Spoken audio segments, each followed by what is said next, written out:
The Six Swans brothers Grimm. Once upon a time, there was a king who was hunting in a large forest. The king was so eager in chasing a wild animal that none of his men could follow him. As night fell, he stopped and looked around, only to realize that he was lost. Suddenly, an old woman with a nodding head came toward him. The old woman was a witch. "My dear lady," he said, "can you show me the way out of the forest?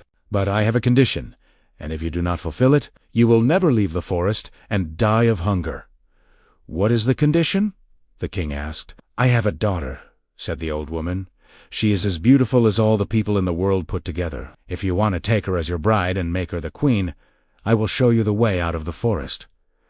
The king agreed due to the difficult situation he was in. The old woman led him into her cottage, where her daughter sat by the fire. She received the king as if she had been expecting him, and although he saw that she was very beautiful, he did not like her. He could not look at her without feeling an inner shudder. Nonetheless, he put the girl on his horse, and the old woman showed him the way. Soon, he was back in his royal castle, where the wedding was held. The king had been previously married, and his first wife had left him 7 children, 6 boys and a girl, whom he loved most in the world. The king was afraid that the stepmother would not treat them well and might even harm them. So he took them to a lonely castle in the middle of the forest. They remained hidden there because the way to it was so difficult to find that even the king himself could not have found it if a wise woman had not given him a ball of yarn with miraculous properties. When he threw the ball of yarn on the ground, it unraveled and showed him the way. He went there as often as he could to see his beloved children, so often that the queen was not happy with his absence.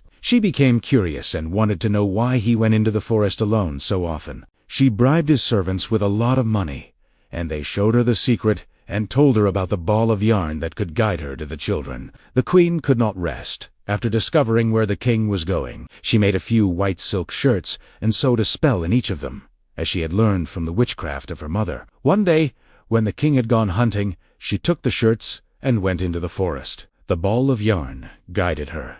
The children, who saw someone in the distance, thought it was their dear father who had come to visit them and jumped up with joy to meet him. Then the evil queen threw each of the shirts at them, and as soon as the shirts touched their bodies, they turned into swans and flew away through the forest. The queen went home very happy because she thought she had gotten rid of her stepchildren. But the girl had not run away with her brothers, and so the queen knew nothing about her. The next day, the king went to his children, but he found no one except his daughter. "Where are your brothers?"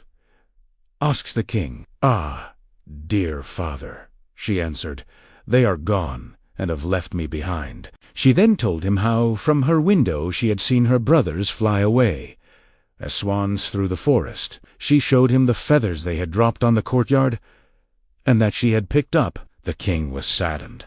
He had never imagined that it was the queen who had committed this wicked deed. He was afraid that the girl would also be stolen from him, so he wanted to take her with him. But the girl was afraid of her stepmother, and begged the king to let her stay for one more night in the castle in the woods. Then she said to herself, "I must not stay here any longer, but I must go and find my brothers." D6.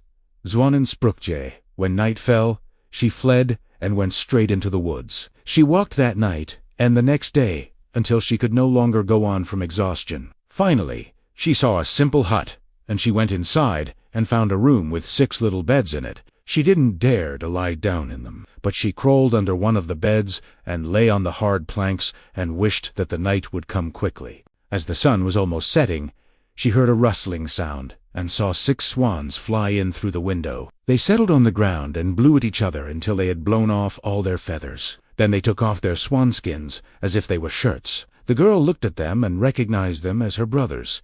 She was very happy and crawled out from under the bed. The brothers were no less happy when they saw their sister, but their joy did not last long. "You must not stay here," they said to her. "This is a robber's camp, and if they were to come looking for you here, they would kill you at once." "Can't you defend me?" asked the little sister. "No," they replied, "because we can only lose our swan skins for a short time and take on our human form for 15 minutes every evening, but then we turn into swans again." Their sister cried when she heard this and said, "Can nothing be done to set you free?" "Oh no," they replied, "and besides, the work would be too hard for you. For 6 years you would be obliged never to speak or laugh, and in that time you would have to make 6 shirts out of aster flowers. You would not be allowed to speak a single word until the work was finished. No, it would all be in vain.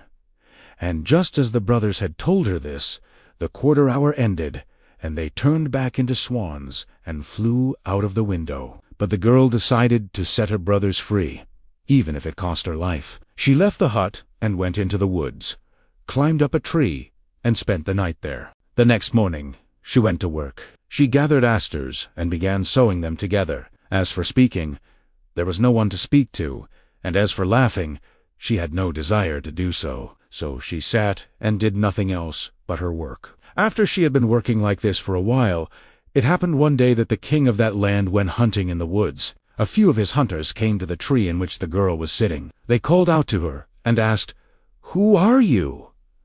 But she did not answer. And when they tormented her even more with questions, she threw her golden necklace to them, hoping they would be satisfied with that. But they did not stop. So she threw her belt to them, and when that was not good enough, her garters, but nothing was good enough, and the hunters were not deterred. The king asked, "Who are you? What were you doing in the tree?" But she did not answer. The girl was very beautiful, and the king was drawn to her. He threw his cloak around her, put her on his horse in front of him, and took her to his castle. Then he had her put on beautiful clothes, and her beauty shone as bright as the morning. But she would not speak a word. He sat her at his side at the table, and her modesty and friendly demeanor pleased him so much that he said, and after a few days they were married. "Who knows where that servant girl came from?" she said. After a year had passed, and the queen gave birth to her first child, the old woman took it away and smeared some blood around the queen's mouth while she was sleeping. Then she went to the king and declared that his wife was a cannibal. Meanwhile, the queen quietly continued sewing the shirts and cared for nothing else. She is too tender and too good to do such a thing, and if she could speak and defend herself, her innocence would be as clear as the dawn. When the old woman stole a newborn child for the third, Timon accused the queen, who could say nothing in her defense. The king had no choice but to bring the queen to trial.